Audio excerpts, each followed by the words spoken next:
Bonsoir à tous, bonsoir et bienvenue. Bienvenue à cet événement dédié au marché privé. Je suis Gabriel Balagna, responsable des investissements non cotés pour le conservateur. Je suis Kaya et CFA Charter Holder. Je suis aussi chapter exécutif de Kaya France et membre de CFA Society France. Alors, l'événement de ce soir est sponsorisé par la société Preqin, qui est provider de données sur les marchés non cotés, donc à laquelle vont nos remerciements pour cette belle soirée. Cet event aussi le premier qui est co-organisé par Kaya et CFA. Donc mes remerciements aussi vont à CFA Society France, à Alejandro Iniesta et Sonia Lam, et à toute l'équipe Kaya IMIA, EA plutôt, qui est présente aussi ce soir, et à notre chapter head France, Laurent Bademian, qui organise beaucoup d'événements pour nous. Merci à vous tous pour avoir répondu aussi nombreux à cette invitation. Et voilà, on va commencer. De quoi on va parler ce soir?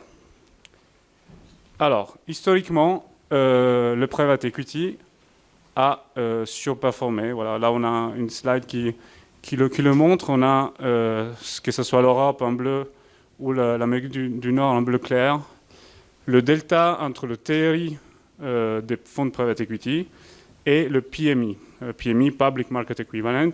Donc, si on avait investi des flux de private equity dans les marchés cotés, qu'est-ce qu'on aurait eu comme résultat? Et on voit qu'on a une surperformance qui est entre 5 et 15% assez régulière sur les 15 dernières années.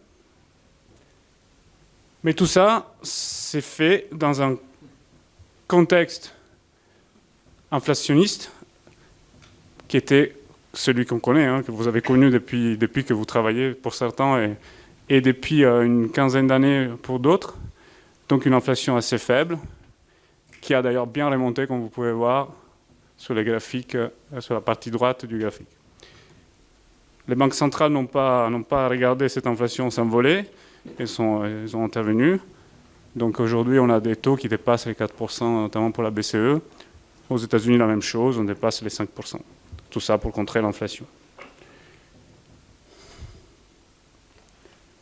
Donc là, on essaie de voir, c'est un peu la performance récente du private equity par rapport au marché public. Vous voyez sur les 12 derniers mois, les marchés ont bien rebondi, donc à droite. Donc à la fois les buyouts sous-performent les marchés, on va dire, classiques, S&P et MSCI, et les ventures a sous-performé de façon générale, très loin du Nasdaq, qui a bien rebondi cette année. Par contre, si on regarde la photo sur les 18 derniers mois, on voit finalement que le buyout a surperformé toutes les autres classes d'actifs equity, alors que sur les ventures, la situation est un peu plus compliquée. Alors, on a parlé d'inflation et taux d'intérêt. Qu'est-ce qui s'est passé? L'activité de private equity a, on va dire, explosé dans les années 2020-2021, juste après le Covid. Et ensuite, vous voyez une baisse de la valeur des deals. Là, on est en Europe, à des niveaux, je dirais, assez sains quand même, si on regarde l'historique des 5 dernières années. À côté de ça, le marché a quand même explosé en termes de ce qu'on appelle le dry powder, donc d'argent à investir, qui est engagé mais pas encore investi. Donc le marché a pris quand même de la taille, et ça c'est un facteur à garder en tête aussi dans le futur. Tout va bien.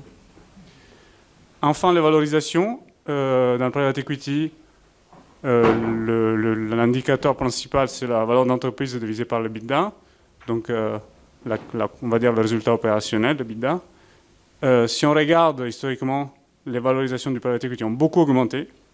Voilà, on va vraiment à partir de 2004. Par contre, le pic a été touché, on va dire, en 2021. Et depuis quelques mois, quelques trimestres, les marchés ont un peu baissé en termes de valorisation. Donc, la question qu'on se pose ce soir, c'est où est-ce qu'on va ? Est-ce que cette surperformance va être confirmée dans les années à venir? Et donc, on va parler de tout ça avec nos experts. Avant ça, je vais laisser la parole à Preqin sur un update du marché français avec Rachel Deborah qui vient. Deborah, sorry. Et je vais laisser la parole.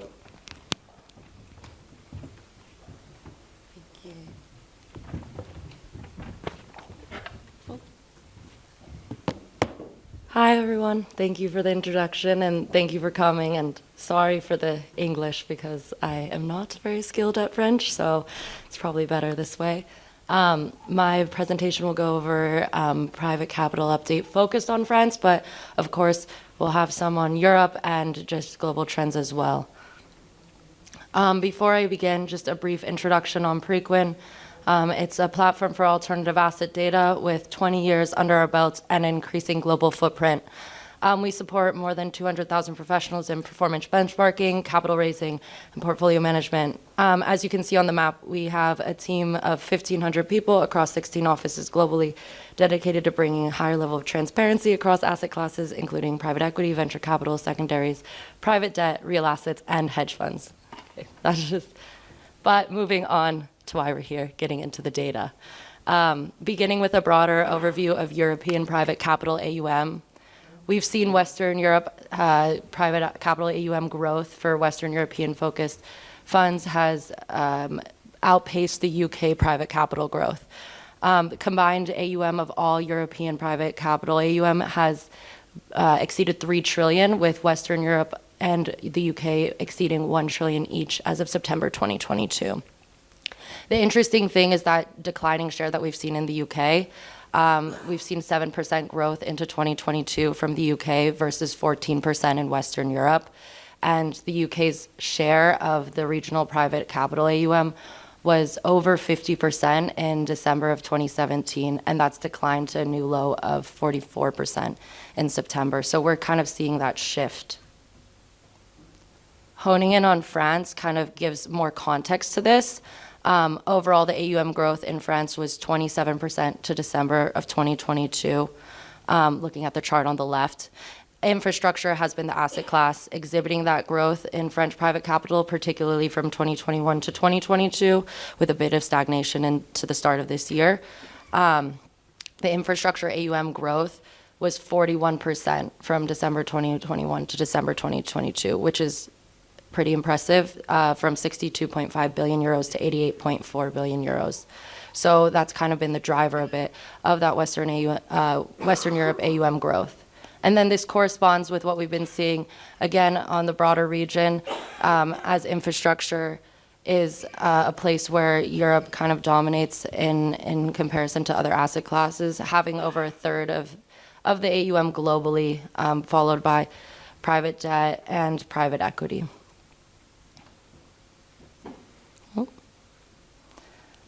Moving on to fundraising, I think it's been noted in extent by many that fundraising has been very challenging this year.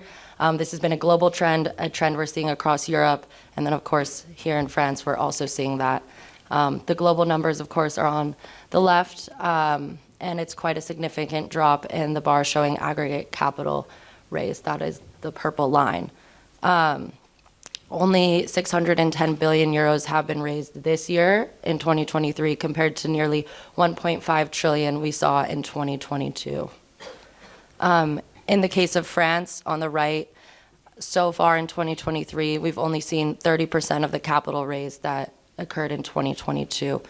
And so from 2019 to 2022, we've seen relatively steady fundraising, and then of course this year has been a tumultuous year in terms of fundraising, and it's been quite a challenge. Private debt, I think, has been kind of the asset class a lot of people have been talking about this year, and even it has faced its challenges in fundraising. Investors have put an increasing priority on integrating the asset class into their alternatives portfolio, particularly amid the tightening monetary environment. It's because it's the asset class on the right side of this tougher credit market that we've been seeing, given many funds high exposure to rates through variable lending facilities. In our recent investor outlook too, in H2 2023, many investors reported a desire to increase their upcoming and long-term allocations in the asset class. That said, it still has seen a difficult fundraising environment, and these are just the Europe private debt fundraising. And what we've seen so far in 2023 to date, most of these funds have been UK funds. Now, despite this poor fundraising environment, there's been a bit of a disconnect because it hasn't stopped the growth of funds targeting capital in Europe. On the chart on the left, there's more funds targeting Europe. The number of Europe-focused funds in market is increased 46% into 2023. And by comparison, between 2016 and 2022, the annual percent change of growth was just 15%. So this is a huge increase that we've seen. And then that's been even more drastic on Europe-focused aggregate capital targeted, which is on the right. The uplift was 67% in the last 18 months, and this is against a 16% annual increase between 2016 and 2022. So those are pretty drastic numbers. Looking at average target size, fund target size, infrastructure has been the one that's seen the most growth, whereas, for example, in the pink line, you see venture capital, and it's been relatively stable, topping only at 200 million once in 2017. Infrastructure has shown the most upward trend, that top purple line, with a new peak reached June this year of 774 million euros. This reflects the dominance of small number of large managers we're seeing in the asset class. Sorry. But again, as I mentioned about the current fundraising environment, it's going to be quite a challenge maybe for some of these funds to reach their full target size, and it might take longer for them to raise. So they might find themselves having smaller final close values than anticipated. When it comes to private market deals in France, the transaction volume on the left is driven by venture capital, that pink bar, but we've seen the transaction value actually shown a lot of in infrastructure, particularly up until 2021. As you can see on the right, 2021 was an insane year in French in infrastructure transaction deal value. Some large telecoms deals, a few internet deals, and then some smaller solar, renewable, and energy deals really drove this. And that is something that we haven't really seen translate as much into 2022 and 2023. Of course, it was quite an intense year, so it wouldn't have maybe been able to be matched, but the drop down that we saw was quite significant. Looking at performance data using the Preqin benchmark, you can see how 2022 fared for private markets compared to their public counterpart. The dip in performance for VC and PE up until December 2022 was less drastic than what we saw in the S&P, which also plays a role into the poor fundraising we've seen this year into 2023, as some investors need to ensure their strategic allocation in line post the rough year for public markets. Private debt has shown resilience, that's that bottom blue line, through the period, which made it, again, an asset class investors have a reason to be favoring. Moving on to infrastructure performance, we've seen resilience in infrastructure as the performance index continues to rise through 2022. It increased by 47 points, and this goes against a 5-point drop in the wider private capital market, private capital index. Some of this surge can be attributed to the benefits felt by core assets having locked in the lower rates over the long debt tenors. And lastly, some infrastructure debt funds, which have seen an increasing share of the infrastructure AUM, will have exposure to these variable rate loans, which could show them some benefits as rates have risen. Okay, on to returns. Sorry, guys. Private debt returns have improved, and we've seen a slight dip in PE returns. Private debt first quartile net IRR since 2017 has brought the best funds to win 130 basis points of the average for private equity vintages. So this is on the left. You see the private debt is these little dotted lines, whereas the private equity is the stronger barred lines. The spread for recent vintages in the asset classes have widened, but potential convergence of medians as higher rates work. There is potential convergence of these medians as higher rates work themselves through the system. Now on the right, you can see real estate and infrastructure IRRs up until 2020. Again, the similar thing. Real estate is the strong bars where infrastructure is the dotted bars. And we've seen a steadier rates within infrastructure while real estate has seen that heavy decline into 2020 that I think many people would expect to see. Now looking at risk return on a regional basis, we can see here that France, the left, has a slightly lower risk than the greater Europe that we're seeing, but it still falls slightly under the UK return. But that said, and that also probably plays into the fact that a lot of France is driven by infrastructure, which sees a little less risk. That said, Italy and Germany within the region still show far lower returns, so that's a benefit. European returns historically have been less risky than North American returns, and recently we found that the standard deviation for PE returns in Europe was only 12.7% compared to 20.4% in North America between 2012 and 2021. The benefit of private equity was seen in 2022 as it had strong performance and maintained its valuations while public markets struggled, although it did see a dip into 2022, and as Gabrielle showed, that kind of furthered out into 2023. One interesting trend that we've seen that isn't shown has to do with the valuations between the EV to EBITDA valuations between North America and Europe, where PE buyout deals in Europe are about valued 10% lower than the deals in North America.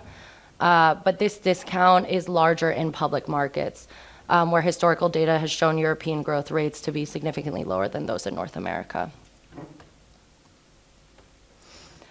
Okay, so this is actually quite an interesting trend that we've noticed and was highlighted in our Europe report. And it kind of has to do with the fact that a wave of GPs, specifically it started in North America, but we've been seeing this a bit in Europe, has recently been listed on the market.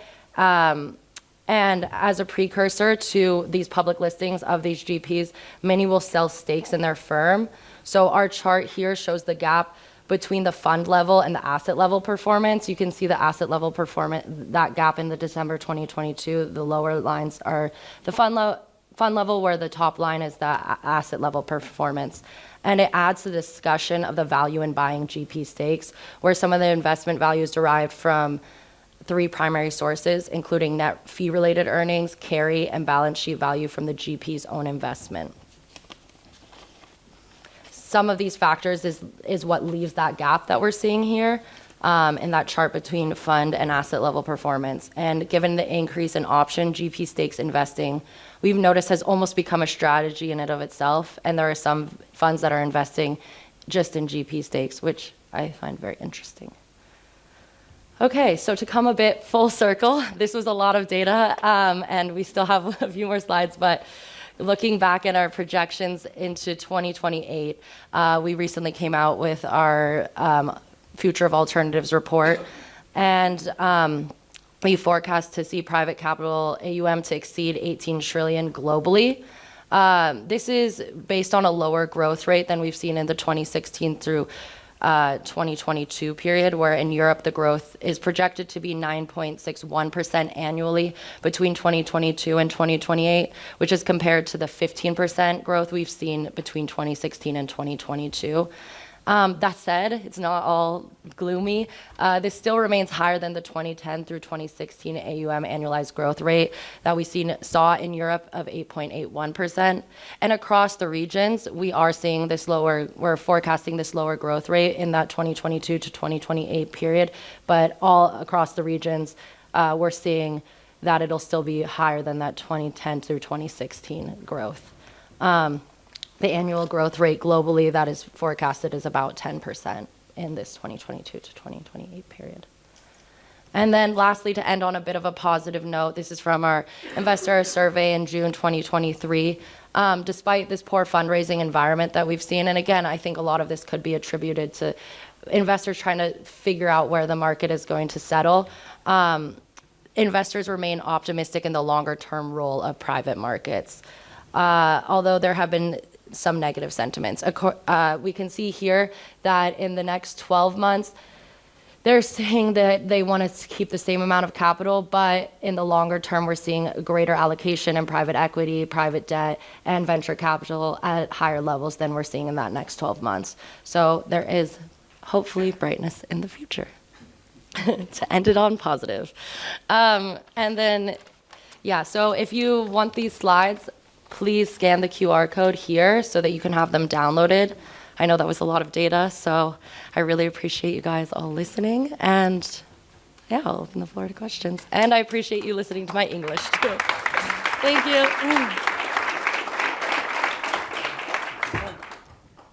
Thank you, Rachel.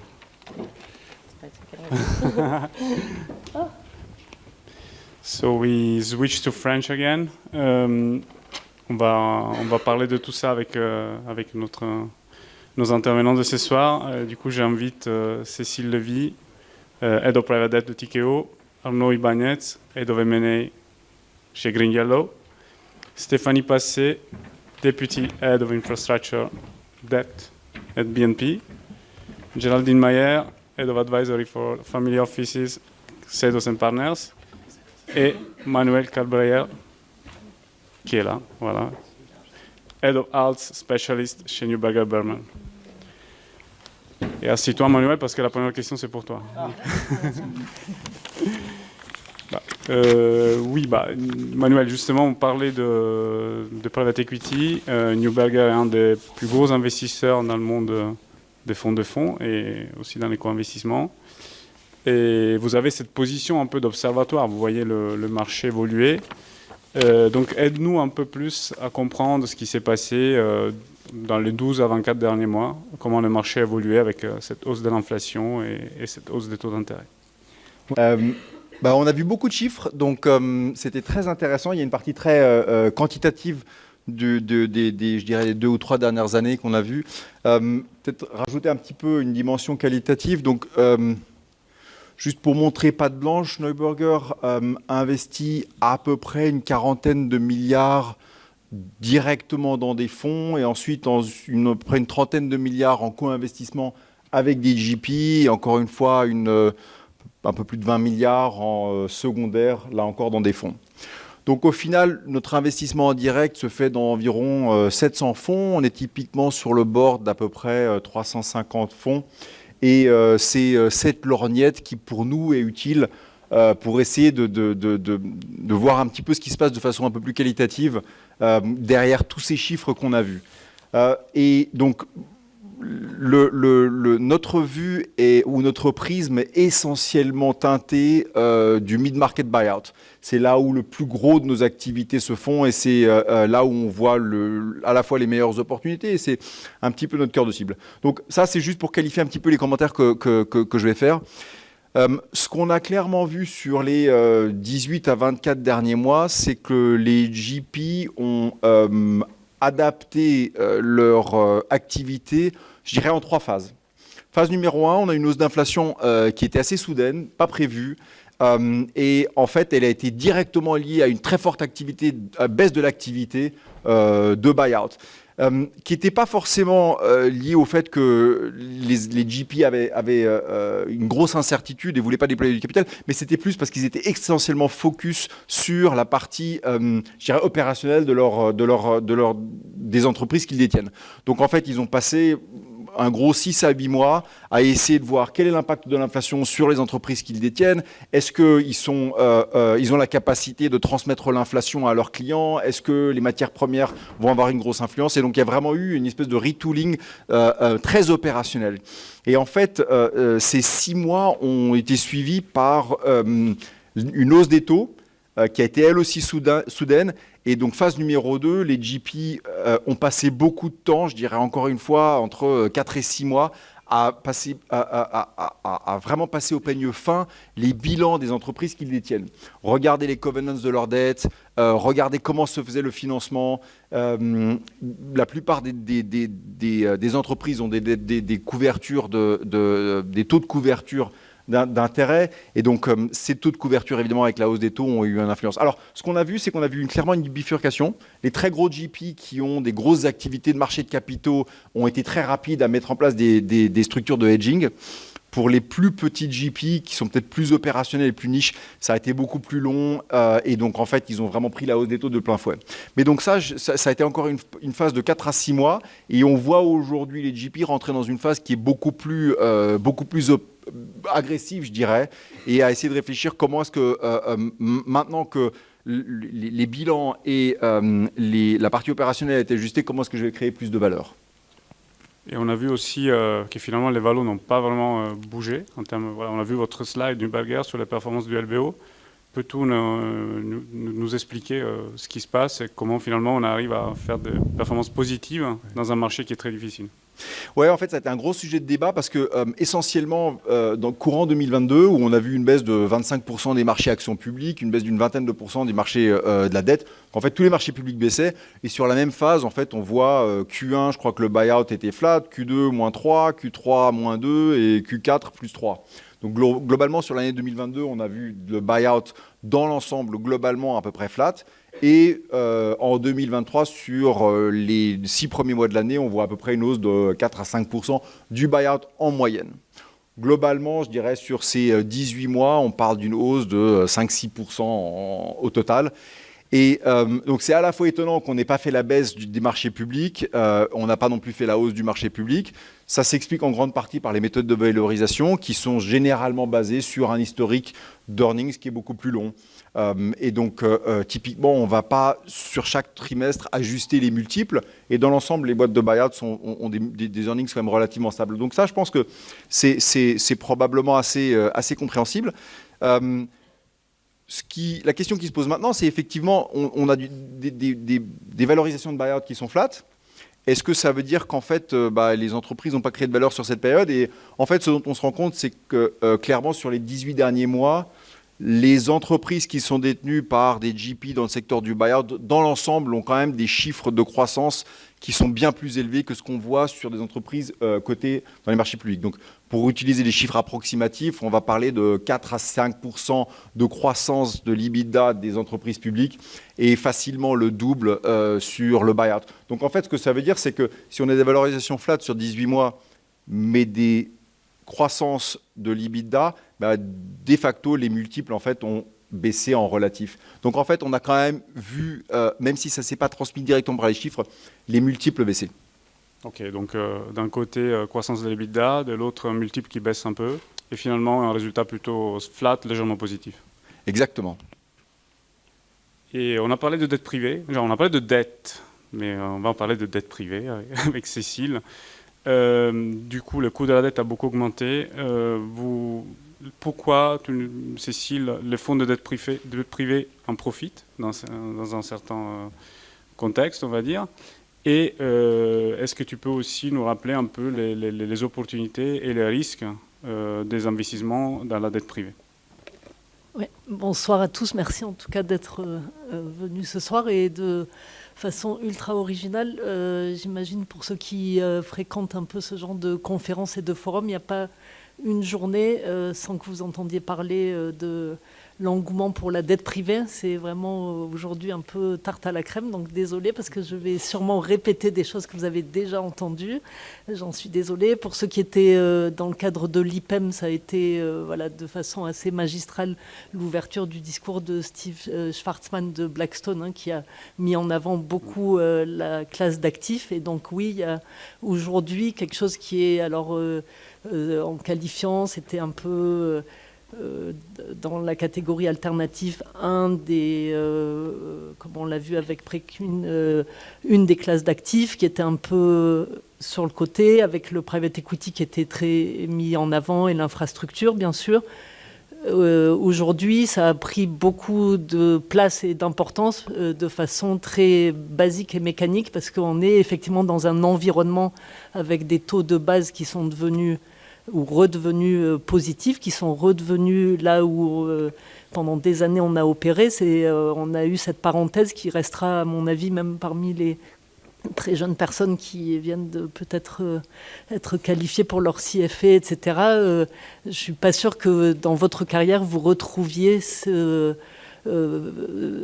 période qu'on a connue avec des taux même qui étaient négatifs, qui est un peu difficile à comprendre et qui était une absurdité. Donc on revient dans ce contexte-là et qui fait que de façon très mécanique, en fait, on se retrouve avec des placement de la dette qui va coûter ordre de grandeur autour de 10%.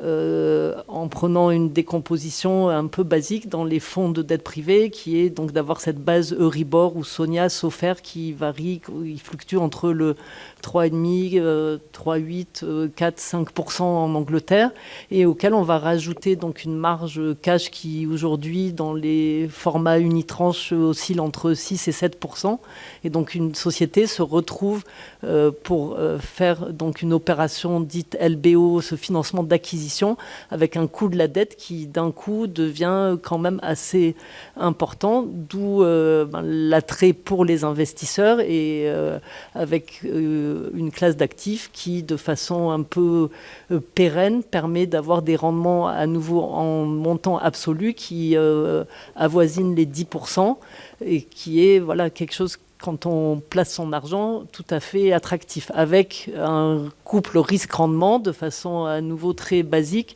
qui est tel qu'on parle en général de dette, donc avec des sûretés le plus souvent, en grande partie des structures dites de premier rang, donc avec dans la structure de capital un accès aux sûretés qui est quand même assez privilégié, et finalement on se retrouve avec ce couple risque-rendement, et c'est pour ça qu'on dit aller chercher à avoir un rendement brut autour de 10-12% pour faire de la dette dite classique tous les jours, bien sûr qu'on veut le faire. Donc c'est un peu dans cette démarche-là, et ce qui se passe, c'est que à nouveau dans le contexte actuel où pour une société opérée avec un financement qui coûte 10-12%, alors à nouveau, c'est peut-être même pas c'est pas la peine peut-être d'avoir été avec Kaya et le CFA pour comprendre que le niveau de levier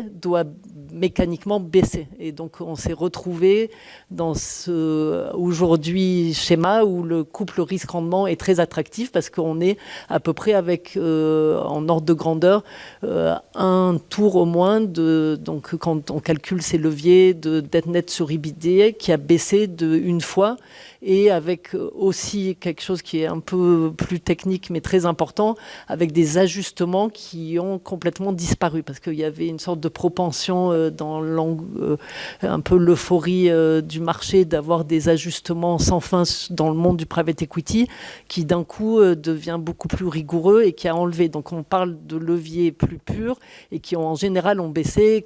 Pour donner des ordres de grandeur, quand on parlait de façon basique, on avait ces schémas financement dit dette privée unitranche qui encapsule la dette senior et la mezzanine et donc qui était autour de 5 à 6 fois EBITDA. Aujourd'hui, on parle plutôt de 4 à 4 fois et demi. Donc de façon mécanique, vous avez non seulement 10-11% avec un levier qui est à 4 versus historiquement quelque chose qui était à 5-6% avec un levier à 6 fois. Donc c'est voilà, un peu la raison pour laquelle du coup il y a beaucoup d'investisseurs qui se penchent sur le sujet et qui ont aussi pour qui trouve le principal mérite d'avoir des rendements courants. Il y a pas, vous avez entendu parler de toute la courbe en J, etc. Donc, dans cette recherche de liquidité du marché actuel, c'est très important. Et donc, on est aujourd'hui dans ce monde où plus les fonds peuvent allouer et avoir des opportunités intéressantes, plus potentiellement les investisseurs se penchent sur cette classe d'actifs. Néanmoins, et c'est ce qui ressort de l'étude de Preqin, c'est quand même pas tout complètement un monde de bisounours et le monde est quand même compliqué, même sur la levée de fonds, même si on entend parler à longueur de journée que c'est la classe d'actifs qui a le vent en poupe, etc. Il y a quand même une grande prudence qui s'est installée sur le marché en général. Ok. Et après, juste pour finir, donc les sociétés sont bien sûr sous une tension beaucoup plus importante avec ce coût de la dette qui s'est envolé, et ça nécessite d'avoir beaucoup plus quand même de perspectives sur la visibilité, et quelque part ça un peu oriente le marché, ça le bifurque comme on dit, où il y a quelques sociétés qui tirent leur épingle du jeu et qui sont celles qui sont de plus en plus attractives, au détriment d'autres qui au fur et à mesure se retrouvent un peu sur le bas-côté. Oui, du coup, concrètement, des leviers qui ont baissé, des coûts qui ont bien augmenté, et des deals qui se font finalement vraiment dans les entreprises de qualité. Et avec, alors après, c'est un peu à nouveau, du coup, c'est un peu paradoxal parce qu'il y a quand même beaucoup moins d'opérations, puisque, comme on l'a expliqué, il y a cet écart d'attente de prix entre les vendeurs, les acheteurs, qui fait que les multiples ont baissé, donc moins d'opérations, mais celles qui perdurent et qui arrivent à trouver un peu leur solution sont du coup plus prisées en quelque sorte et plus de concurrence. Donc là, c'est un peu un mouvement, c'est un peu paradoxal. Beaucoup de concurrence sur le peu de dossiers qu'il y a. Merci Cécile. On a vu aussi dans la présentation de Preqin la qualité de l'infra en termes de stabilité, de résilience de performance. On a Stéphanie avec nous qui guide les financements dans le marché d'infrastructure pour BNP. Donc sur la partie dette, concrètement, est-ce qu'il y a eu des changements vu cette résilience finalement en termes de performance sur la partie equity ? Donc c'est vrai que la particularité donc, de la classe d'actifs infrastructure, c'est qu'elle s'adosse sur des projets qui sont avec une forte visibilité et la possibilité de passer l'inflation sur les revenus. Donc même quand on a une hausse de taux, soit en fait on a une dette qui est hedgée en fait sur le long terme, si on parle de projets avec une forte visibilité de cash flow, donc qui permet en fait aux sociétés au moment où on met en place un financement long de s'assurer du taux de base et de ne pas prendre de plein fouet en fait les augmentations de taux, ou alors sur des financements plus courts ou financements d'acquisition, on a la possibilité souvent en fait d'ajuster, les revenus s'ajustent avec l'inflation parce qu'on est sur des services essentiels. Donc en termes de secteur, on couvre aussi bien le télécom ou la production d'énergie, donc l'accès à l'électricité, l'accès à l'eau. Tout ça, ce sont des services en fait qui continuent en fait à être utilisés même en période de crise. Donc une classe d'actifs par définition qui est très résiliente à travers les cycles. Et c'est vrai qu'à ce jour, donc on continue, au niveau des marges de crédit, on a vu très peu d'ajustements. Juste certains secteurs très spécifiques, par exemple, qui sont des projets de fibre. On a vu qu'en 2021, la France a explosé au niveau des montants, en fait, principalement liés à des projets de développement télécom de fibre. Donc en France, on a déjà eu ces projets. En Angleterre ou en Allemagne, on est encore en développement de la fibre. Et avec l'augmentation des coûts en fait, de construction, l'augmentation des coûts de CAPEX liés à l'inflation, on a certains dossiers qui sont un peu plus compliqués en ce moment et des business plans qui doivent être réajustés. Mais en dehors de quelques cas spécifiques comme ça, en fait, les projets en général continuent à bien se porter, et c'est vrai qu'on a vu très peu d'ajustements au niveau des marges. La différence qu'on a, bien sûr, c'est sur le taux de base. Donc on a différents types de prêteurs. Nous, chez BNP, on est plutôt sur une stratégie à taux variable. Mais c'est vrai que quand on est sur une stratégie à taux fixe, certains emprunteurs aujourd'hui hésitent à rentrer dans des financements très longs s'ils ont la vue en fait, que le taux de base peut décroître. Nous, on a bénéficié de la hausse des taux sur les projets sur lesquels on était à taux variable. Mais voilà, c'est principalement ça qu'on peut dire sur la classe infrastructure, donc très résiliente.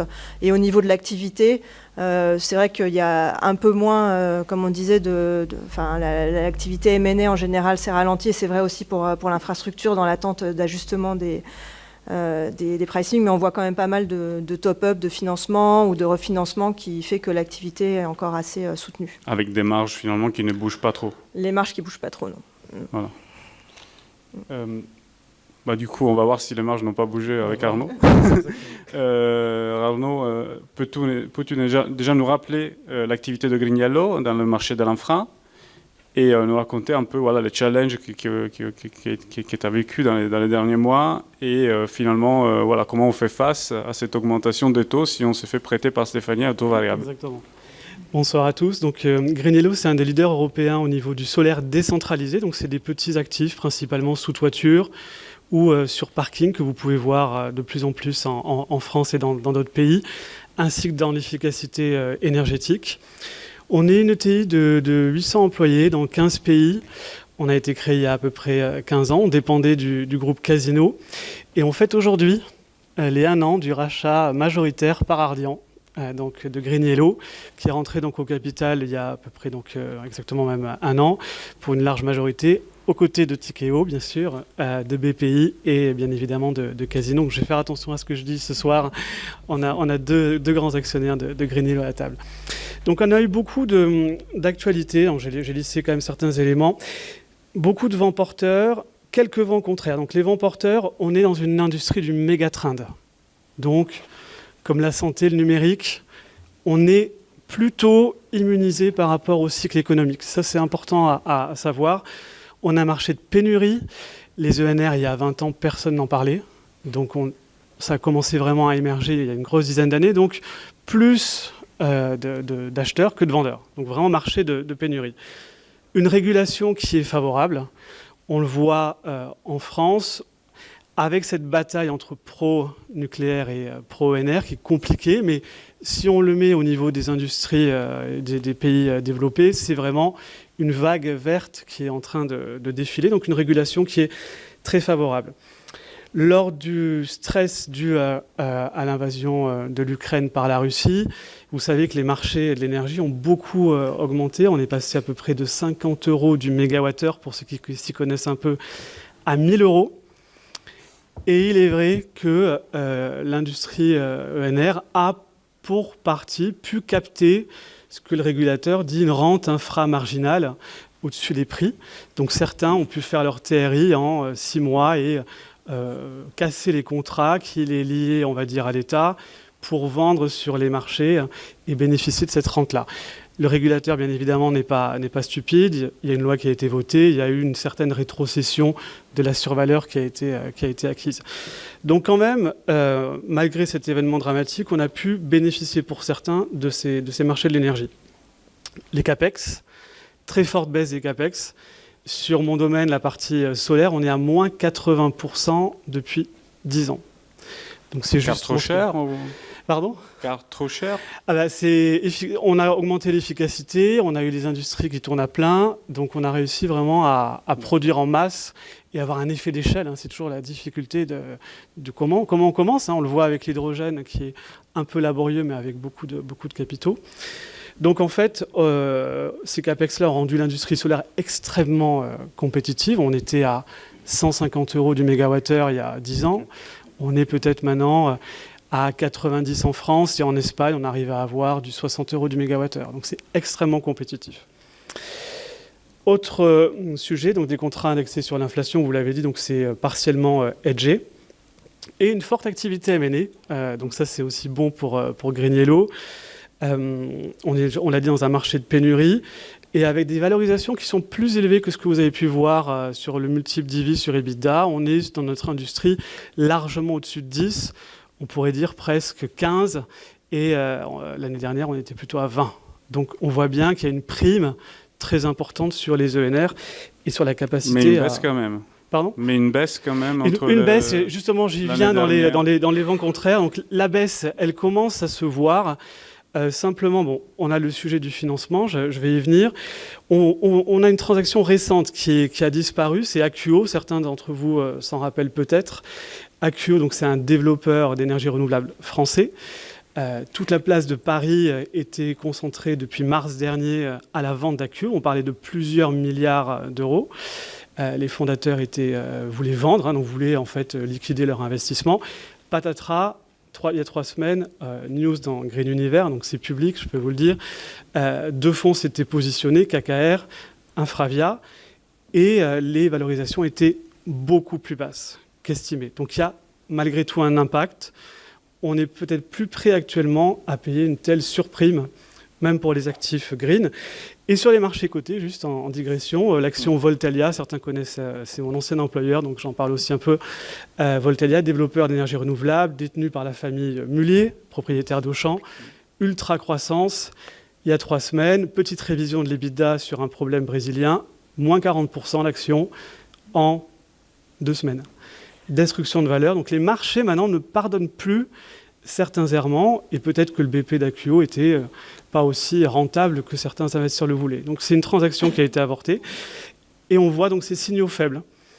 Donc au niveau de GreenYellow, il y a quand même beaucoup de points positifs. Et au niveau d'autres vents contraires, avant de passer la parole, on a quand même eu des hausses récentes de CAPEX. Je vous ai dit moins 80% en 10 ans. Sur 2022, les prix ont augmenté de 20% suite aux problèmes d'approvisionnement, de la chaîne, etc.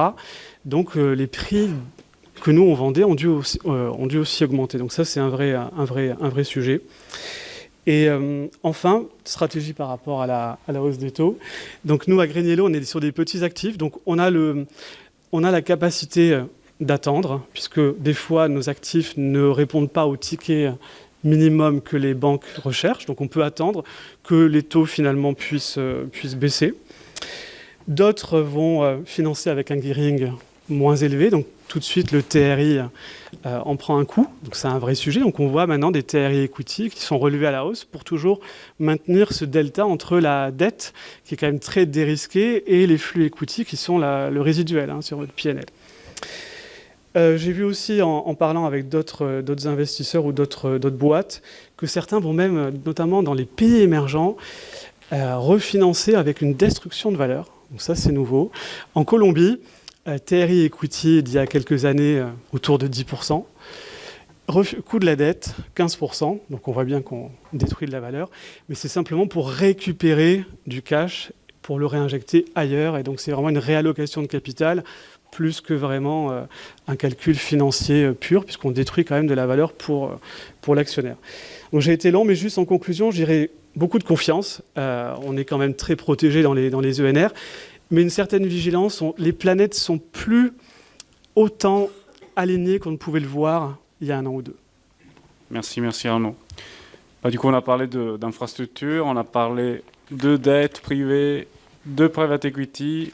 Je me tourne vers Géraldine Mayer pour lui poser la question. Responsable de l'advisory et responsable finalement de la sélection dans le non-coté. Comment ce changement de paradigme finalement se décline dans votre processus de sélection chez Cedrus? Alors déjà, la première règle, c'est ce qu'on dit tous les jours, c'est qu'on ne peut pas prédire l'avenir. Donc on n'essaie pas de savoir où vont aller les taux d'intérêt ou l'inflation, puisque ça, on n'en sait rien. Donc on laisse de côté cette question. En revanche, il y a quelque chose dont on est très sûr, c'est que la discipline et la rigueur sont toujours récompensées. Donc dans un processus de sélection de GP de fonds, il faut de la discipline et de la rigueur. Donc nous, ce qu'on fait, c'est qu'on applique en fait des principes d'investissement. Et le premier principe qu'on applique, et je pense qu'il est très vrai dans le contexte actuel, c'est de se dire que les avantages de connaissance vont réduire le risque et vont augmenter la performance. Donc, qu'est-ce que c'est qu'un avantage de connaissance pour un GP? C'est d'avoir de l'accès, d'avoir un sourcing de qualité, des data, d'être hands-on dans tout ce qui est opérationnel, dans la gouvernance, également tout ce qui est extra-financier, l'ESG. Et on va plutôt se concentrer pour repérer des GP qui ont un gearing relativement faible, mais qui ont cette capacité de création de valeur, non pas via l'extension de multiples, d'ailleurs on voit qu'ils sont plutôt en baisse, mais plutôt par en fait, la croissance de l'EBITDA. Et on va se concentrer plutôt d'ailleurs sur des acteurs régionaux qui ont cet avantage de connaissances, puisque dans un marché qui devient moins bien huilé, plus compliqué, finalement, l'information va être la clé pour réussir dans ce marché-là. Donc c'est comme ça qu'on va choisir nos GP. Le deuxième point qu'on va mettre en place, c'est la complaisance. Donc la complaisance, c'est notre ennemi numéro 1. Donc la complaisance, c'est de se dire qu'on ne va pas investir dans des fonds en se basant sur des due diligence d'investisseurs renommés. C'est-à-dire on ne va pas regarder la liste des LP dans un fonds en disant bon, c'est bon, s'il y a lui, lui et lui, ça doit être bien. Nous, on va faire systématiquement le travail de due deal. On va également partir du principe que un tiers seulement des fonds qui ont été quartier numéro 1 vont le rester pour le vintage suivant. Donc ça veut dire qu'on peut... ça ne sert à rien de faire des re-up de manière systématique, surtout avec ce changement de contexte macroéconomique. Il faut vraiment se poser la question de comment la valeur a été créée dans le passé et de se demander si on peut répéter cette création de valeur dans un environnement macroéconomique qui est complètement changé. Et enfin, alors ça c'est plus parce qu'on travaille beaucoup avec des très grandes familles, nous on met au cœur la préservation du capital, puisque comme vous le savez, quand on perd de l'argent, il faut encore plus pour pouvoir récupérer son cash. C'est la magie des pourcentages.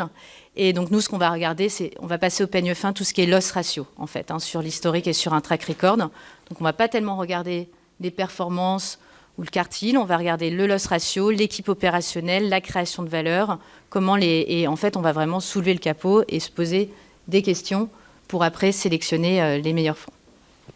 Merci Géraldine. On a parlé un peu du passé, et du passé assez récent. Deuxième partie de tour de table, on parle un peu de l'outlook du futur. Et voilà, je reviendrai un peu sur le fait que l'activité était assez faible en 2023. Et quelles sont un peu, les raisons, on les a un peu vues, mais quels sont un peu, à votre avis, les drivers pour sortir un peu de cette impasse de baisse d'activité et de baisse d'activité en général. Je me tourne vers Cécile sur cette question. Déjà, il y a une sorte de grande attente, de toutes les façons, et on a vu à nouveau les chiffres qui sont articulés dans tout ce monde de private assets donnent un peu le vertige. On parle maintenant en trilliards, donc il y a beaucoup de dry powder, etc. Et donc au bout d'un moment, on peut attendre, s'inquiéter, être pessimiste, voir le mal partout. Au bout d'un moment, l'activité reprend le dessus, et donc...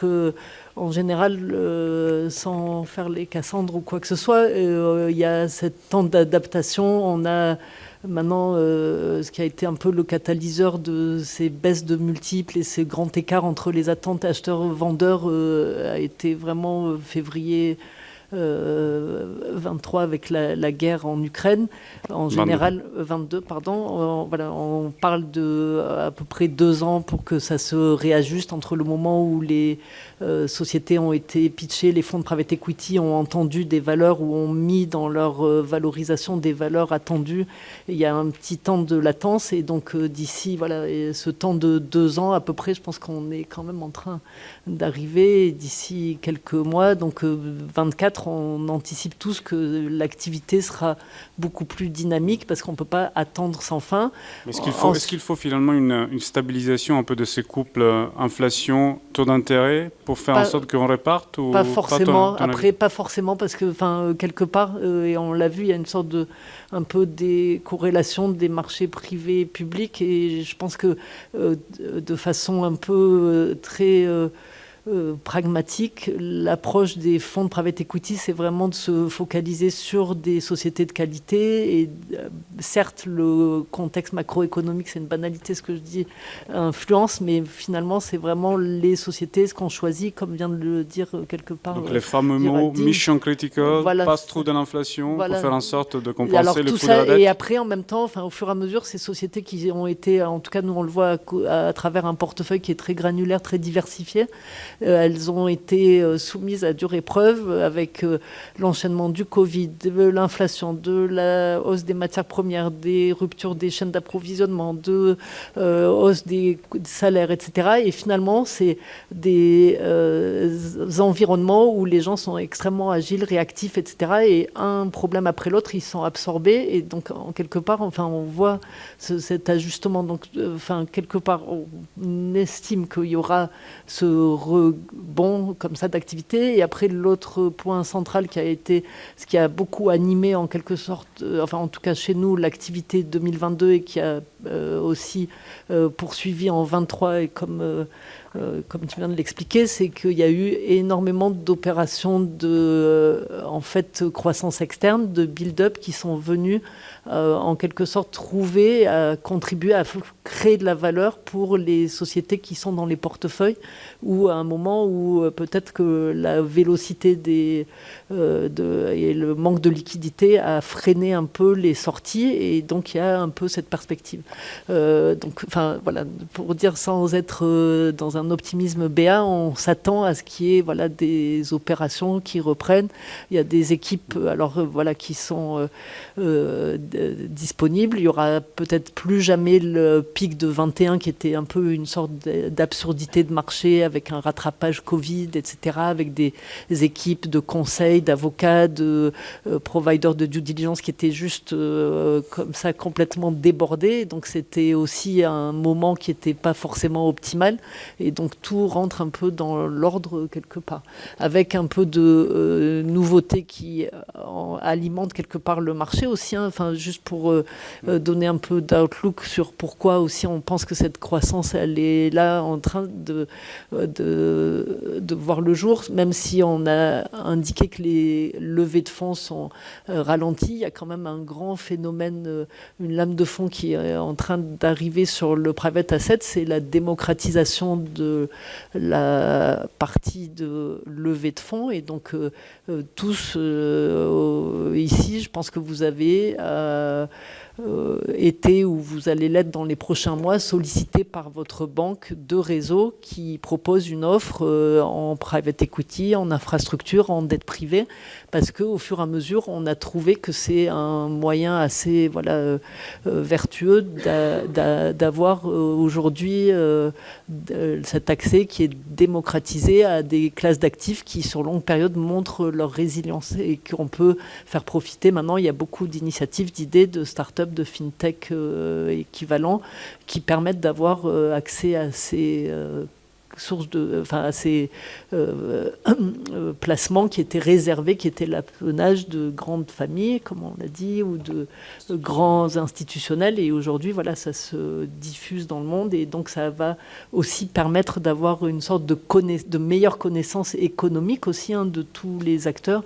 et d'ouvrir aussi l'effet un peu de bord de ça, c'est que les fondateurs, les actionnaires des sociétés, les managers sont beaucoup plus ouverts au fur et à mesure à explorer ces situations, ces solutions, d'avoir un actionnaire financier qui rentre à bord quand il y a plusieurs pays et cultures où d'ouvrir son capital à un tiers financier et peut-être en rupture avec la tradition, avec les méthodes et les habitudes.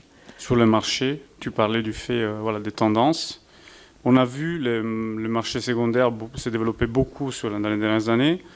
Tu me parlais du fait que dans le crédit, ça commence aussi à être un trend ? Oui, tout à fait. Donc ça, c'est aussi un des tendances qui montrent que le marché, la taille a beaucoup grandi. Donc, alors, sans faire la publicité, mais chez Tikehau, on a été un des pionniers à avoir une stratégie dédiée private debt secondaire, qui est donc pour proposer de la liquidité aux LP, aux investisseurs, de leurs engagements dans des fonds, des millésimes historiques passés, dans lesquels ils veulent peut-être aujourd'hui trouver un relais.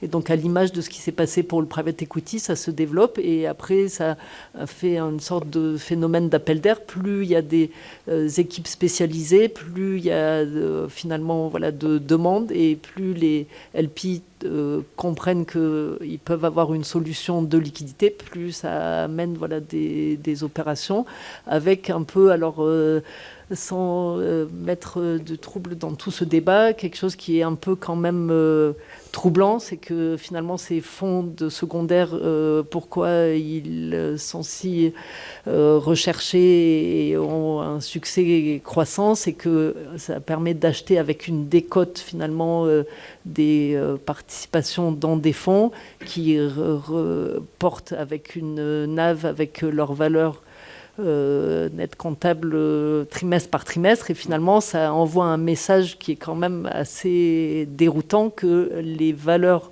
de ces fonds-là sont peut-être pas la valeur dite de marché, hein. Mais ça, c'est un autre débat et je ne veux pas l'ouvrir trop ici, mais c'est très intéressant. Mais en attendant, voilà, ça permet de donner de la liquidité, d'avoir de la profondeur de marché. Et comme à nouveau, le marché de la dette privée, de façon globale, aujourd'hui, on l'estime à 1,5 trilliard, avec une perspective indiquée par Préquin d'être à 2,8 milliards en 2028. Ça veut dire que, voilà, même de façon marginale, s'il y a 1% des investisseurs qui recherchent une liquidité, ça crée un marché organisé, une taille importante, et ça permet aussi un peu de sortir de cette critique qui était que finalement les marchés dits privés ont comme grande lacune par rapport au marché public de ne pas être liquides, et finalement c'est un peu en train d'être finalement contredit, puisqu'il y a de plus en plus d'équipes et de fonds secondaires qui interviennent sur les marchés, sur tous les registres en fait. Oui, tout n'est pas parfait, mais c'est quand même une solution pour trouver de la liquidité, effectivement, le secondaire. Et justement, dans cette phase un peu de calme de marché, est-ce que le secondaire est une des stratégies que Cedrus met en avant, et quelles sont, de façon générale, les stratégies à mettre en avant dans nos côtés? Alors, c'est vrai qu'actuellement, nous, on va s'intéresser, encore une fois, dans un marché qui a moins de liquidité, toutes les stratégies qui pourvoient cette liquidité. Donc, typiquement, le secondaire, ça va être donc plutôt dans l'equity, d'ailleurs, je ne connaissais pas dans la dette. Donc ça, c'est des choses qu'on va mettre en avant auprès de nos clients. Donc, encore une fois, marché moins bien huilé, toutes ces stratégies pourvoyeuses de liquidité sont bénéfiques.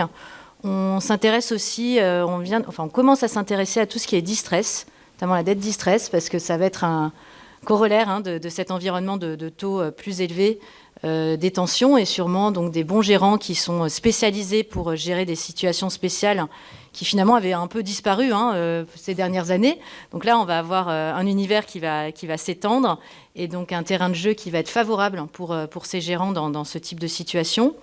Et on aime aussi beaucoup les infrastructures, donc plutôt value-add, beaucoup lié d'ailleurs à la transition net zéro. Donc ça, c'est vraiment pour nous des histoires de long terme. Donc des histoires de long terme, ça encore, c'est quelque chose, on ne peut pas prévenir l'avenir, mais quand on a de la visibilité sur ces histoires de croissance à long terme, ça nous plaît. On aime également, bien sûr, l'indexation des cash flows à l'inflation. Donc, on a moins à se poser la question et à pas prédire le chemin de l'inflation, mais ça fonctionne.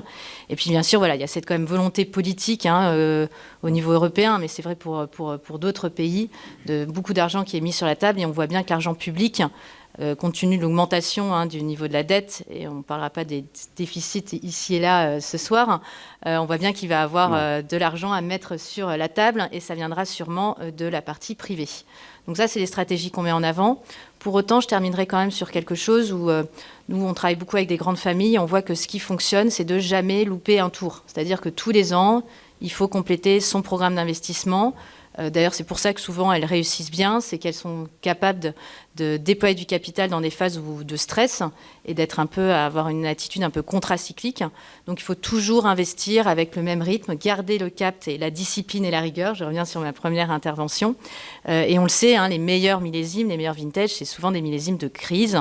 Et ce qui permet de réduire le risque, c'est d'investir petit à petit au fil des ans, et de garder sa stratégie, de ne pas faire des grands coups de gouvernail. Non, ça ne fonctionne pas, mais plutôt de rester la ligne droite, l'horizon. Régulier, la régularité, c'est le mot-clé, je pense. Exactement, c'est ça. Merci. Et on a parlé avec toi d'infra, donc je rebondis un peu sur ce qu'on disait sur l'infra avec Arnaud. On parle aussi de décarbonation.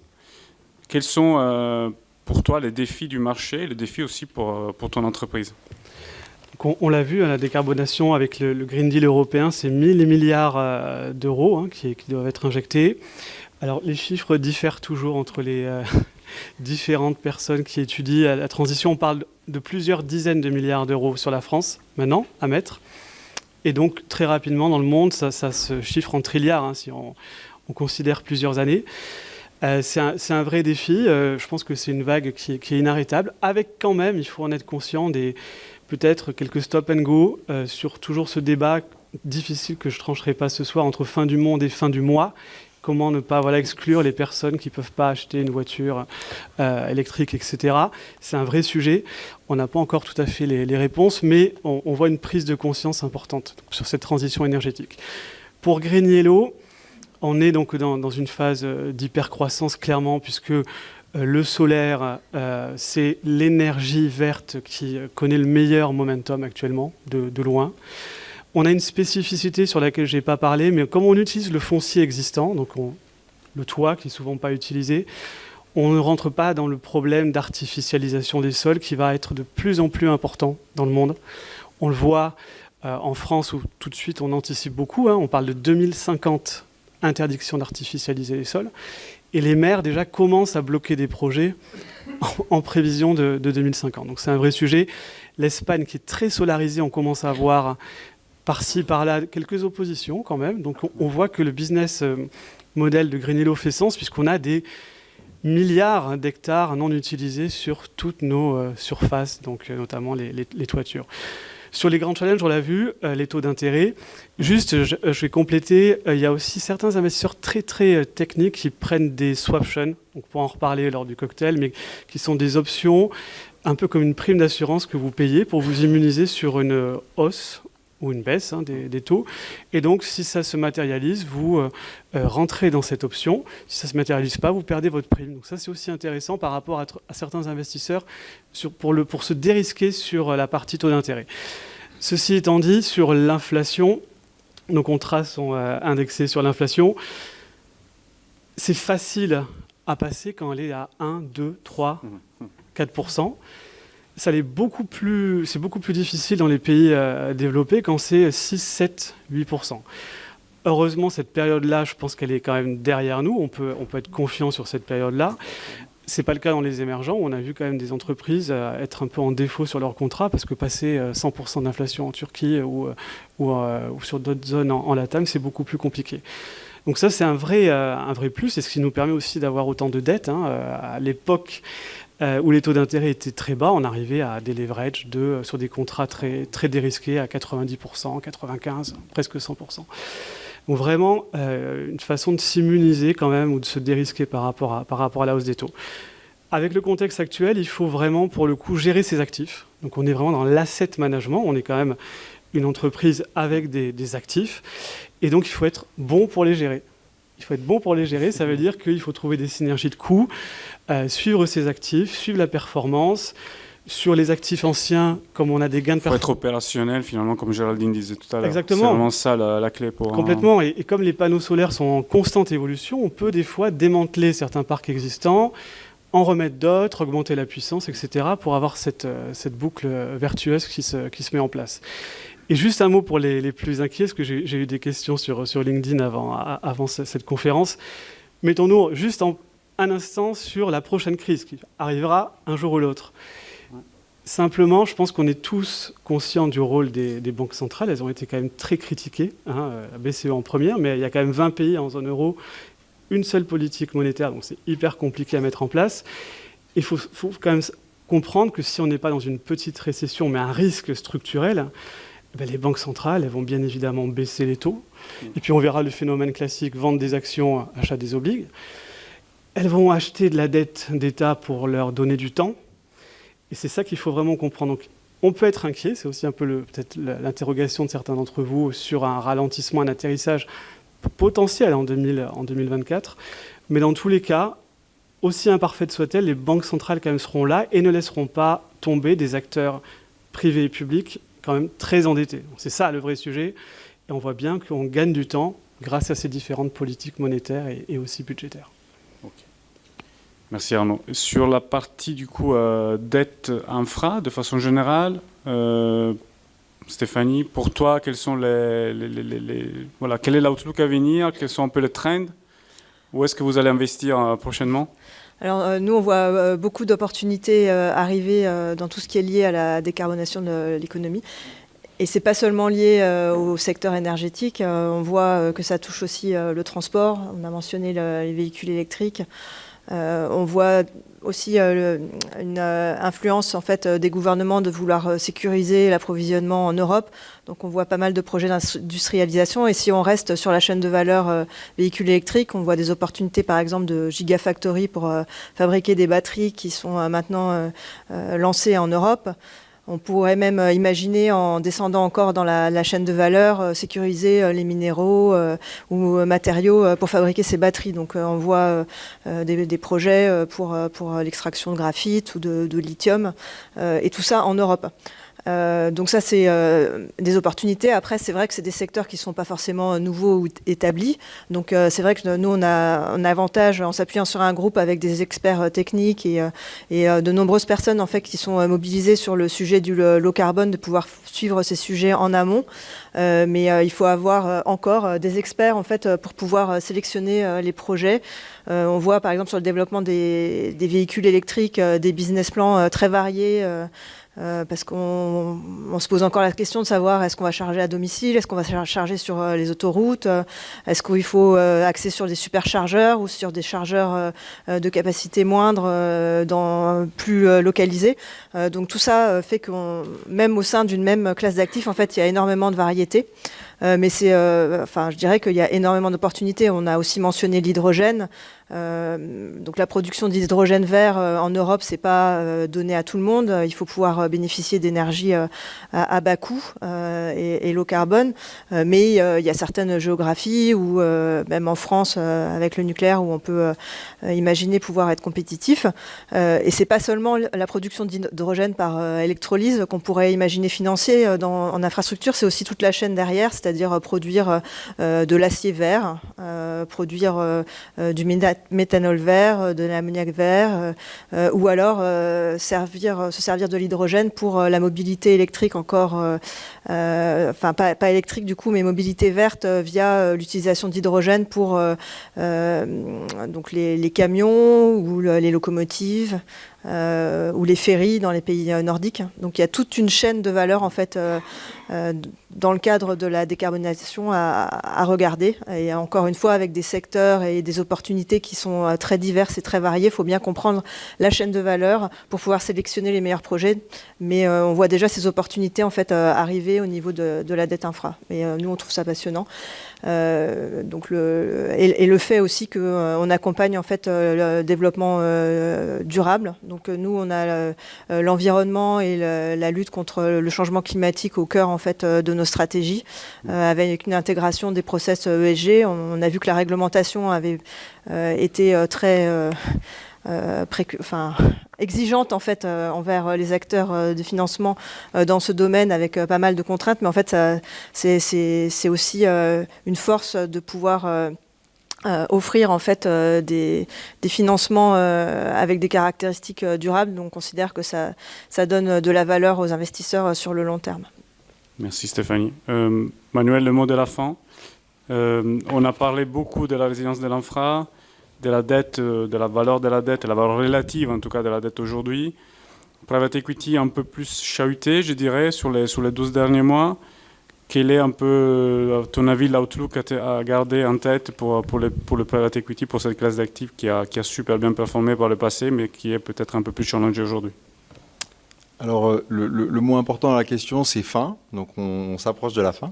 Donc, je vais essayer d'être assez rapide. On a eu un aperçu dans la boule de cristal, 2 ans, et on est à peu près d'accord avec ça. Et peut-être que je peux passer une minute juste à refaire le cycle de l'argent, entre guillemets, dans les marchés privés, juste pour essayer de comprendre où ça coince et qu'est-ce qui s'est passé et où est-ce que ça peut décoincer. Donc concrètement, on commence avec la levée de capital auprès des LP. La levée de fonds aujourd'hui est en baisse d'à peu près, on l'a vu sur les données de Preqin auparavant, on parle d'une baisse d'à peu près 40%, sachant que c'est un petit peu lissé. Et le 40% cache en fait des choses très très divergentes. Si vous êtes dans le monde du venture capital ou du growth, votre levée de capital est en baisse de 90%. Si vous êtes un first time fund, c'est quasiment impossible. Si vous avez un track record qui est un peu entaché avec des vintages qui sont moyens, c'est très très compliqué. Si vous êtes CVC, vous levez 26 milliards en 6 mois. Exactement. Donc il y a des exemples très différents. Et donc c'est très polarisé par type de stratégie. et c'est très polarisé par type de GP, effectivement. Donc, mais même l'image d'ensemble est quand même pas très bonne. Donc, le GP lève de l'argent. Ensuite, le cycle classique, c'est vous avez 4 ans pour déployer l'argent et ensuite 6 mois pour le récolter, enfin pour vendre des entreprises que vous avez achetées dans le buyout. Donc, la première chose que vous allez faire, c'est une fois que vous avez récolté l'argent, c'est d'essayer de trouver du financement pour faire des LBO. Donc là, on va aller voir nos amis de chez Tikeo, chez Neuberger, on a une activité aussi. Cette partie-là, en fait, est probablement la moins compliquée aujourd'hui et l'est depuis, je dirais, 18 mois. Le coût a évidemment augmenté, mais la disponibilité est là. Alors, ce n'est pas complètement vrai quand vous êtes vraiment dans le méga cap, parce que, je simplifie un tout petit peu, mais le marché de la dette bancaire syndiquée est globalement fermé depuis 18 mois, depuis les Twitter et les Citrix qui ont vraiment entaché les bilans bancaires. Ça se rouvre un petit peu, mais dans l'ensemble, si vous n'êtes pas dans le méga cap, il y a moyen de trouver du financement externe par la dette. C'est là, le marché de la dette privée est vraiment venu. Ensuite, vous avez du financement, vous avez de l'argent de vos LP, vous allez être amené à le déployer. Et en fait, c'est là où le bas blesse, c'est qu'en fait, le déploiement, il a baissé de 70% à peu près. Et ça, c'est des vrais chiffres. C'est pas polarisé comme la levée de fonds, c'est pas vraiment spécifique à des sous-secteurs. Ça, c'est vraiment des vrais chiffres. Et en fait, la question qui se pose ici, c'est pourquoi est-ce que les GP ne déploient pas l'argent ou n'ont pas déployé depuis 18 mois. Et en fait, Gabriel avait un slide qui était très intéressant et qui franchement faisait un petit peu peur, c'est qu'on a une espèce de montagne gigantesque de dry powder. Ouais. Et les GP ne l'ont pas déployé. Alors, il y a plusieurs réponses à ça, à notre avis. La première réponse, c'est que les prix n'ont pas vraiment été réajustés. Ça, c'est vrai. Les prix prennent du temps dans le marché privé, j'en ai parlé au début, à être réajustés. Donc, si vous pensiez que vous vouliez payer des multiples de 16 fois il y a 2 ans, aujourd'hui, votre multiple est de 14. Il faut peut-être un petit peu de temps pour que les vendeurs enregistrent le chiffre 14. Ça, c'est clairement une partie du problème. Mais à notre avis, au final, c'est peut-être un faux problème. Parce que ce qu'on est en train de dire, c'est que les GP sont extrêmement prudents dans le déploiement de leur capital et ne se sont pas engouffrés dans la brèche de se dire « j'ai tellement de dry powder, j'aimerais payer 14, je vais payer 17 et c'est pas grave parce qu'il faut bien que je fasse quelque chose avec mon argent. Sinon, mes LP vont me dire « je te donne pas de l'argent pour que tu ne le déploies pas ». Et en fait, je pense que là, l'industrie a vraiment été très disciplinée et a dit non, je ne vais pas déployer de l'argent aujourd'hui dont je sais que je vais faire un return de 9% si j'ai promis à mes LP un return de plus de 20%. Et c'est pas complètement altruiste à notre avis, mais c'est une question de survie. Je pense qu'au final, si les vintage de private equity commencent à loquer des 9% et pas des 20%, et ben en fait, ce sera impossible de relever des vintage. Donc ensuite, il y a les sorties. Et ou les ventes qui aujourd'hui sont effectivement coincées. Et ça, je dirais que c'est la partie la plus passive et la plus problématique parce qu'en fait, c'est ça qui va alimenter ensuite tout le cycle. Donc aujourd'hui, on n'a pas de sortie, ce qui veut dire que les LP qui veulent réinvestir dans les nouveaux fonds n'ont pas d'argent à déployer parce qu'ils n'ont pas reçu les retours précédents. Et donc, en fait, tout le cycle de fonds s'entache. Donc, je pense que pour nous, vraiment, le grain de sable dans l'engrenage qui doit se débloquer et qui a besoin de se débloquer pour que le système refonctionne, c'est les sorties. Et on commence à voir des premiers signes. On a quelques IPO qui se font ici et là. On commence à voir de l'activité repartir. On commence à voir des investisseurs stratégiques faire des acquisitions. On pense qu'il va y avoir des sponsors to sponsors qui vont recommencer. Mais pour nous, ça, c'est vraiment le problème dans l'engrenage. Mais je dirais, mon gros point d'interrogation sur ces 2 ans, c'est est-ce qu'on va avoir un débloquement ici ? Et ça se fera, à ton avis, par un ajustement de prix ou par quoi? Ou pas que, hein, d'ailleurs. Il y aura certainement un ajustement de prix. Donc, en fait, on a un ajustement qui s'est fait de façon mécanique par des valorisations qui sont restées stables, des EBITDA qui sont en hausse et donc on a des multiples qui baissent. On a aussi un effet de couscoussière, quoi. Parce qu'au final, vous montez la pression, et il y a un moment où des JP vont dire, bon, j'ai le choix entre attendre encore 1 an de plus, mais je suis sur des fins de vintage et des LP qui sont vraiment demandeurs de liquidité, ou vendre à des multiples qui, somme toute, me permettent de loquer à 1, 2, 2,5. Et je pense que le temps joue quand même d'une certaine façon en direction d'un déblocage. Et je pense que ça, ce sera probablement le facteur principal. Et au final, on a quand même aussi maintenant un environnement macroéconomique qui est certes pas facile, mais où on commence à Qui se avoir... stabilise un peu. Ouais. On commence à avoir une vue de... Les taux vont probablement, au pire, se stabiliser à peu près autour d'ici. Merci Manuel. Écoutez, we are running out of time, as we say in English. S'il y a des questions, c'est votre moment, n'hésitez pas pour nos speakers de ce soir.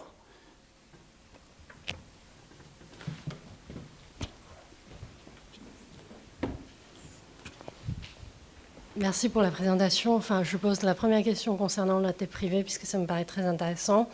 Côté US, on a eu beaucoup d'investisseurs, surtout institutionnels, qui commencent à re-regarder la classe d'actifs. Est-ce que ça fait longtemps qu'on n'a pas vu 5,5 de taux et en Europe, pareil, ça fait depuis 2001 qu'on n'a pas vu 4,5 de taux de directeur. Pour vous, quelle est la raison principale que les investisseurs institutionnels aujourd'hui, qui sont pas très, qui sont réticents à investir dans ces classes d'actifs? C'est pour Cécile. Et donc, juste pour bien comprendre la question, c'est pourquoi ils sont réticents encore? Pourquoi ils reviennent? Pourquoi ils viennent sur la classe d'actifs? Pourquoi ils reviennent? Pourquoi ils ne sont pas revenus autant que ce à quoi, c'est un peu ce que j'ai expliqué tout à l'heure. C'est vrai qu'il y a cet engouement, etc. Après, en même temps, il y a au fur et à mesure, enfin voilà, des contraintes de liquidité. Hein, et aujourd'hui, il y a eu un petit micro-phénomène qui s'est introduit quand même dans tout cet écosystème à nouveau, c'est ce qu'on appelle l'effet dénominateur, avec les baisses de valorisation sur les marchés dits publics qui engendrent des réajustements nécessaires, et donc de façon à nouveau, hein, c'est des effets dominos qui quelque part contaminent en quelque sorte les décisions, alors que de façon un peu exogène et indépendante, il y a, je pense que quand on prend aujourd'hui les sondages qui demandent aux investisseurs quelles sont les allocations prévues, ça ressort comme étant une des priorités, et il y a quand même beaucoup d'appels d'air là-dessus. Ensuite, à nouveau, hein, il y a ces sujets de valorisation, de liquidité, et le gros du marché est quand même encore concentré avec les grands assureurs, les grands fonds de pension, etc.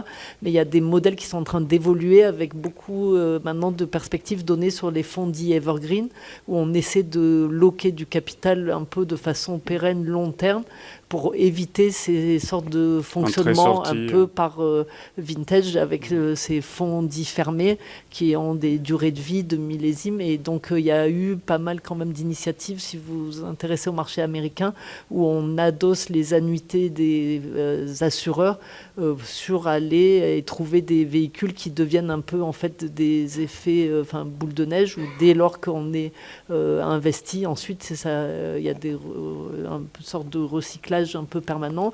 Et le marché américain est très structuré avec ce qu'on appelle des BDC, qui ont permis aussi d'avoir cette convergence avec la partie dite retail démocratisée, et qui permettent d'avoir aussi la profondeur de marché. Mais c'est vrai que de façon un peu décalée, c'est vrai qu'il y a cette attente-là qui paraît évident qu'il faut aller dessus, mais après il y a beaucoup en tout cas à première vue, de phénomènes, mais surtout ces contraintes de liquidité. Hein. Nous, on voit, il y a vraiment ce besoin pour les investisseurs. Après, il y a des sortes de aussi contamination entre les classes d'actifs. Là, c'est pas le propos, mais dans l'immobilier, il y a quand même aujourd'hui des sujets sur des véhicules qui étaient dits liquides, où en fait, les gestionnaires n'ont pas pu faire face aux demandes de liquidité, c'est toujours un peu ce phénomène que quand on veut sortir, tout le monde a la même idée au même moment, et que finalement la porte est trop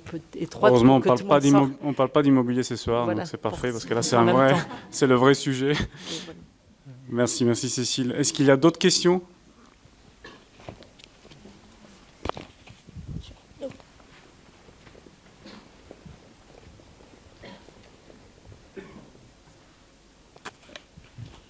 Oui, merci. Je reviens un peu sur la question de fundraising et les slides qu'on a vus au début, assez déprimants, surtout pour quelqu'un qui travaille dans ce domaine-là. Donc, les desserts de fundraising, qui a fait que les gérants, qui sont toujours innovatifs, bien sûr, donc commencent à chercher des nouvelles sources de capital, en fait, capitaux.